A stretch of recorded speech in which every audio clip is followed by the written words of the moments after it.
weekend is the start. And I got no wheel spin, but I didn't get a launch. So it hasn't been as crippling as it usually could do to defend. He could have gone defensive, but ultimately I feel I could have gotten her on the outside as well. So he goes a little bit defensive, but we pretty much elbow our way into the hairpin there.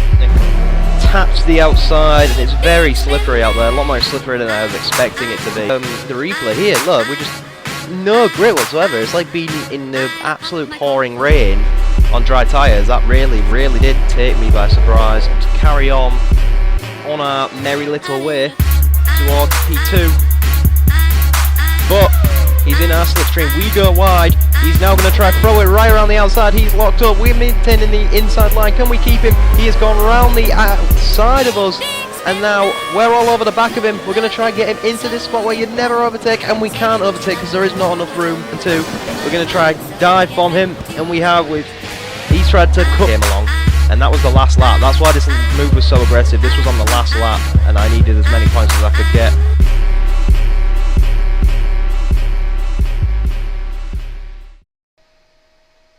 Hello everybody, and welcome to round 6 of the championship. It is in the same country as round 5 of the championship, but as you guys will see, as a cheeky little start, it's in the Nürburgring and it's the European Grand Prix. We have gone very F1 style, having a German and a European Grand Prix, but these are two great tracks and two great tracks that made it onto our calendar, and we will have to race on them both, and that's not a problem to me. So coming off the back of Hockenheim, we had an accident-filled race.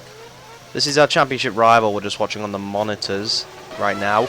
But we said at the end of that race we need to start getting things right. And hopefully this is where we start getting things right in our championship.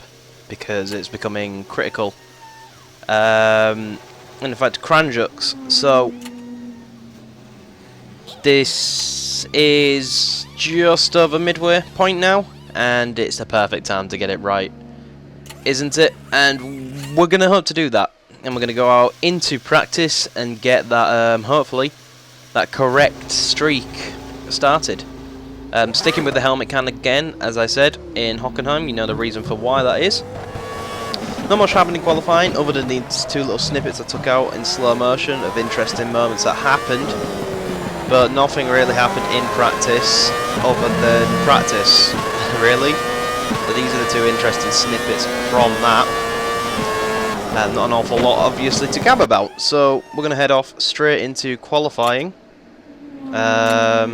Hopefully, that's something we can get correct as well. So that will be nice to get, you know, get done nicely. So I think this is our first flying lap, and we obviously get held up by an AI car, or whatever happened on that lap. Can't actually see much at the moment, guys. My screen is playing up, but we'll gloss over that. As qualifying, you can kind of see everything for yourself as to what's happening.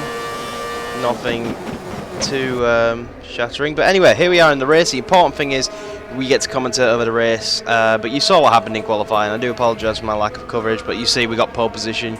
You guys are probably going to see that in the video. I didn't see that on my preview for whatever reason, but let's never mind that. This is a critical moment in the championship.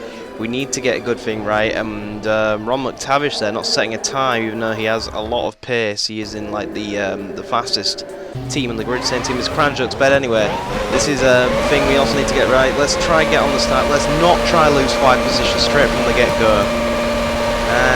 Lights out, and away we go, and absolutely bogging down there again. I'm not sure what to do on that. I need to study my starts effectively, but Kranjux, championship leader, championship rival, has taken the lead. And look at this, guys. Some people don't understand the busy sign on Skype, obviously, so let's get rid of that and let's carry on. Ruin our concentration a little bit, but never mind. Let's skip over the unprofessionalism for the moment and get back to racing. We're following Kranjux around here. We have got a large straight after the section following the Schumacher races to take him with. So all we need to do is stick right on his gearbox for the first lap, and the slipstream and the brute power of our Reifen von Ort racing car should do the job for us. Coming through the Schumacher races, he gets a little bit of an advantage on us, but we're still within a second of him. As you can see up there on the top left, just underneath our position, is our live timing to the car in front of the car behind, pulling a little bit of a gap to third place. But now, here we are, slipstream along the kink, full flat out into 7th gear. We're going to look down his inside. That should be job done by the looks of things. Don't give him much room on the exit, but he cheekily, very cheeky, cuts the chicane to maintain his position. So I would say he'd have to surrender that in real life, but obviously he's an AI, he doesn't really know that. But we've got another straight here to get the job done this time, hopefully. 7th gear, 198 miles an hour was our peak speed there as we go into turn 1, and there's no corner for him to cut to maintain position that time. So job done. Here is a replay for you guys. I'm going to let you enjoy the pure sound of the replay.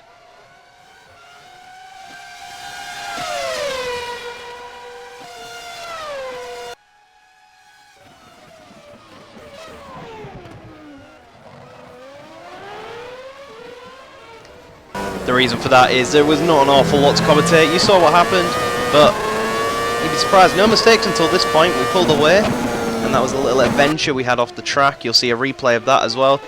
Just lost a tiny bit of concentration and went for a little skip across the grass, which is weird. We haven't made a mistake in this race, which is strange for us, right, guys?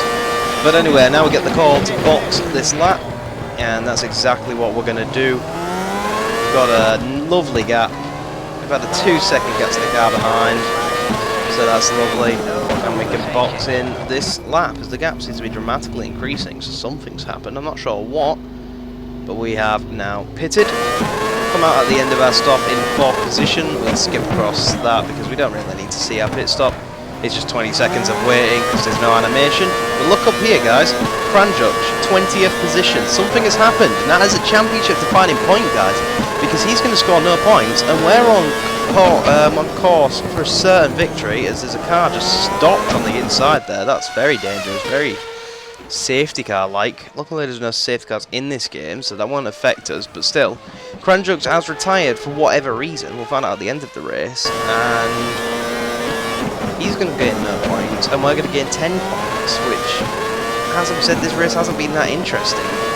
But in terms of a perspective from points, it's going to get very interesting going into the final 3 or 4 rounds. As we dive down the inside now of a final lap car. We're going to pass one more car. No, he cuts across the chicane to maintain his position. He's not very happy in the position he is. He don't want to get overlapped by us either. But we've done it, guys. We have taken a victory which is absolutely pivotal in the championship at the moment. Thank you very much, engineer. We needed that. We definitely needed that to try get back on form and to take the fight to the Polish driver, because he's wandering off with the championship right now, you know. He is